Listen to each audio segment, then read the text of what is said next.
அனைவருக்கும் வணக்கம். இந்த வீடியோவில் நம்ம பார்க்க போகிறது, நம்ம வீடுகளில் பொதுவாக சமைக்கும் போது ஒரு சில சமையல் குறிப்புகள் ஃபாலோ பண்ணியிருப்போம்.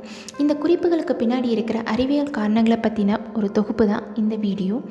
இன்றைக்கி நம்ம 3 விஷயங்களை பற்றி பார்க்க போகிறோம். ஒரு சில காய்கறிகளை கட் பண்ணும்போது கருத்து போகும், அதை தவிர்க்க நம்ம தண்ணியில் போட்டு வைப்போம். ஏன் கருத்து போகுது, எதனால் தண்ணியில் போட்டு வைக்கிறோம்? ரெண்டாவது பார்க்க போகிறது பூரி உப்பி வருவதற்கான காரணம் என்ன? கடைசியாக நம்ம பார்க்க போகிறது வெங்காயம் சீக்கிரம் வதங்கணுன்னா உப்பை ஆட் பண்ண சொல்லுவாங்க. ஏன் உப்பை ஆட் பண்ணால் வெங்காயம் சீக்கிரம் வதங்குதுன்ற காரணங்களை பற்றி பார்க்கலாம். வாங்க வீடியோக்குள்ளே போகலாம்.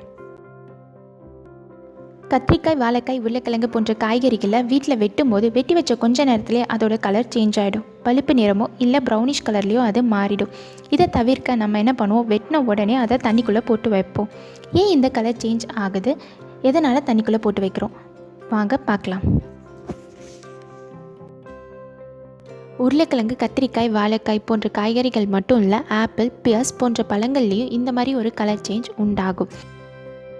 இத்தகைய காய்கறிகள்லேயும் பழங்கள்லேயும் இருக்கும் செல்களில் பாலிஃபினால் ஆக்சிடைஸ் என்ற என்சைம் இருக்குது. நம்ம ஒரு பழமோ காயோ கட் பண்ணும்போது இந்த என்சைம் செல்லேருந்து வெளியேறிய என்சைம் காற்றில் இருக்கிற ஆக்சிஜனோட ரியாக்ட் பண்ணுறதுனால ஆக்சிடேஷன் ப்ராசஸ் அங்கே நடக்குது. இதன் விளைவாக தான் நமக்கு அந்த கலர் சேஞ்ச் உண்டாகுது. இதை தவிர்க்க தான் நம்ம தண்ணியில் போட்டு வைக்கிறோம்.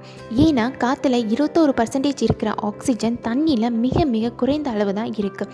ஃப்ராக்ஷன் ஆஃப் பர்சன்டேஜ் டிசால்வ்ட் ஆக்சிஜனாக தான் இருக்குது. இதனால் அங்கே ஆக்சிடேஷன் ப்ராசஸ் கண்ட்ரோல் ஆகி கலரும் மாறாமல் இருக்குது. பூரி நல்லா உப்பி வருவதற்கான காரணம் என்னன்றதை அடுத்து பார்க்கலாம். நம்ம வீட்டில் பொதுவாக சொல்லுவாங்க, நல்லா சூடாக இருக்கிற எண்ணெயில் போட்டு எடுத்தால் தான் பூரி நல்லா உப்பி வரும்னு சொல்லுவாங்க. கோதுமை மாவில் தண்ணி ஊற்றி தான் பூரிக்கு மாவு பிசைஞ்சு வைப்போம். இந்த மாவை நல்லா தேய்ச்சி சுமார் 150 டிகிரி செல்சியஸ்க்கு மேலே ஹீட்டாக இருக்கிற எண்ணெயில் போட்டு ஃப்ரை பண்ணுவோம். இந்த மாவில் இருக்க தண்ணியோட boiling point 100 degree Celsius. 100 degree செல்சியஸ்க்கு மேலே தண்ணி ஹீட் ஆச்சுன்னா அது லிக்விட் ஸ்டேட்லேருந்து கேசியஸ் ஸ்டேட்டுக்கு மாறிடும். அதாவது தண்ணி நீராவியாக கன்வெர்ட் ஆகிடும்.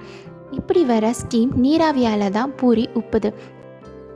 தேய்ச்சி வச்ச மாவை 150 டிகிரி செல்சியஸ்க்கு மேலே ஹீட்டாக இருக்கிற எண்ணெயில் போடும்போது முதல்ல அதோட அவுட்டர் லேயர் சூடாகி அதில் இருக்கிற தண்ணியெல்லாம் எவாப்ரேட் ஆகிறதுனால மேலே ஒரு தின் லேயர் ஷீல்டு மாதிரி ஃபார்ம் ஆகுது.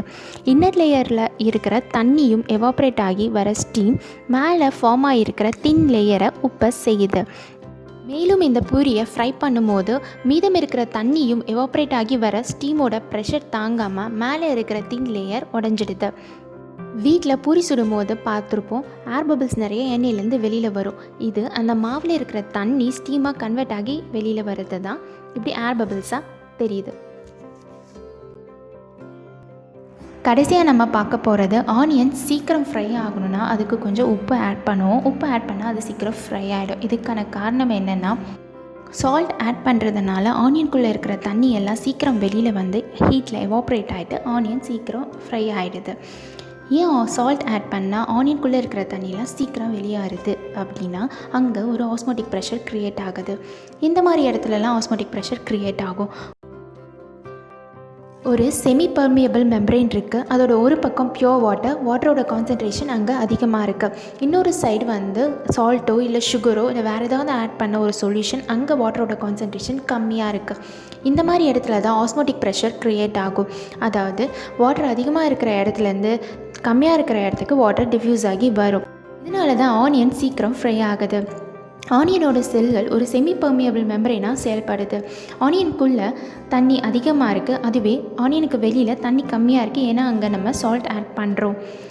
ரெண்டு பக்கமும் சமன்படுத்துறதுக்காக ஆனியனில் இருந்த தண்ணி வெளியில் வருது. இதனால தான் ஆனியன் சீக்கிரம் ஃப்ரை ஆகுது. இந்த வீடியோவில் பார்த்த 3 விஷயங்களும் உங்களுக்கு புரிஞ்சிருக்கும்னு நம்புகிறேன்.